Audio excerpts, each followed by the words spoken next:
মুখ্যমন্ত্রী মমতা বন্দ্যোপাধ্যায় বেরিয়ে এসেছিলেন। তার দাবি ছিল তাকে সেখানে বলতে দেওয়া হয়নি, তার মাইক বন্ধ করে দেওয়া হয়েছিল। এমনটা অভিযোগ নিয়েই কিন্তু মুখ্যমন্ত্রী মমতা বন্দ্যোপাধ্যায়কে সেই বৈঠক থেকে উঠে আসতে দেখা গিয়েছিল।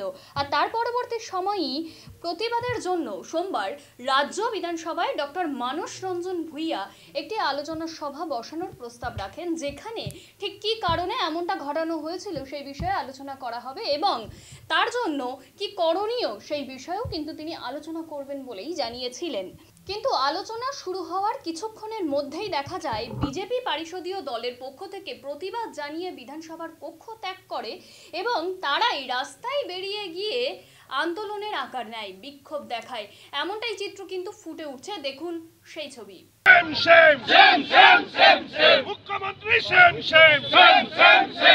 মুখ্যমন্ত্রী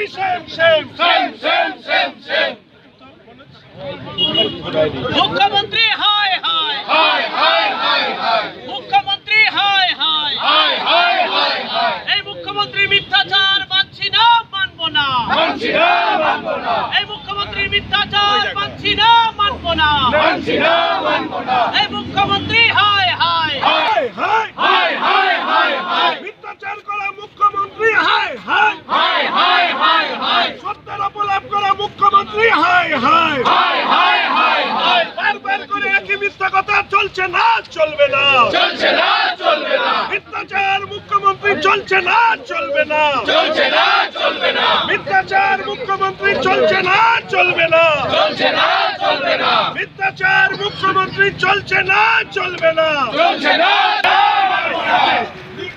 নীতি আয়োগ নিয়ে মুখ্যমন্ত্রী মিথ্যাচার মানছি না, মানব না, মানছি না, মানব না। মিথ্যাচার মানছি না, মানব না, মানছি না, মানব না। নীতি আয়োগ নিয়ে মুখ্যমন্ত্রী মিথ্যাচার মানছি না, মানব না, মানছি না, মানব না। মুখ্যমন্ত্রী মিথ্যাচার মানছি না, মানব না। মিথ্যাচার মুখ্যমন্ত্রী চলছে না, চলবে না, চলছে না, চলবে না। মিথ্যাচার মুখ্যমন্ত্রী চলছে না, চলবে না, চলছে না, চলবে না। নীতি আয়োগ নিয়ে মিথ্যা কথা চলছে না, চলবে না, চলছে না, চলবে না। মুখ্যমন্ত্রী same same same same same same মুখ্যমন্ত্রী same same same same same same মুখ্যমন্ত্রী হায় হায় হায় হায় হায় এই মুখ্যমন্ত্রী মিথ্যাচার মানছি না, মানব না, মানছি না, মানব না।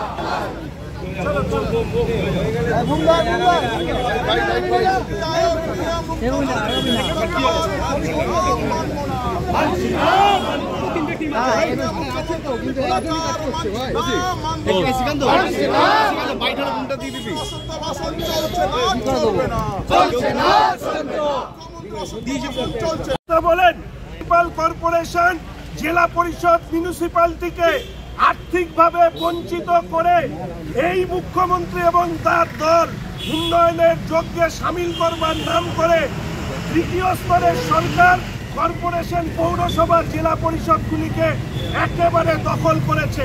সেন্ট্রাল ফিনান্স কমিশনের টাকা, কমিশনের টাকা, সেন্ট্রাল প্রজেক্ট, স্টেট প্রজেক্ট থেকে বঞ্চিত করা হতো পৌরসভা, পৌর কর্পোরেশন, জেলা পরিষদগুলোকে।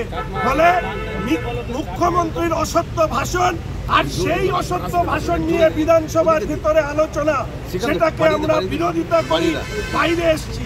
আপনারা দেখেছেন যে স্পিকার সাহেব, তিনি আমাদের মাননীয় মন্ত্রী ফিরহাদ হাকিম সাহেব, তিনি যখন বলেন হিন্দু, খ্রিস্টান, জৈন, শিখ, বৌদ্ধ এরা হচ্ছে জন্মগ্রহণ করা মানে হচ্ছে দুর্ভাগা, এনাদের নাকি দাওয়াতে ইসলাম দিয়ে ওনার ধর্মে নিয়ে আসতে হবে, সেইটা নিয়ে আলোচনা হবে না, আলোচনা হবে মুখ্যমন্ত্রীর মিথ্যা ভাষণ নিয়ে। ধিক্কার জানাই এই ধরনের আলোচনাকে, এই আলোচনা করবার জন্য। ধন্যবাদ।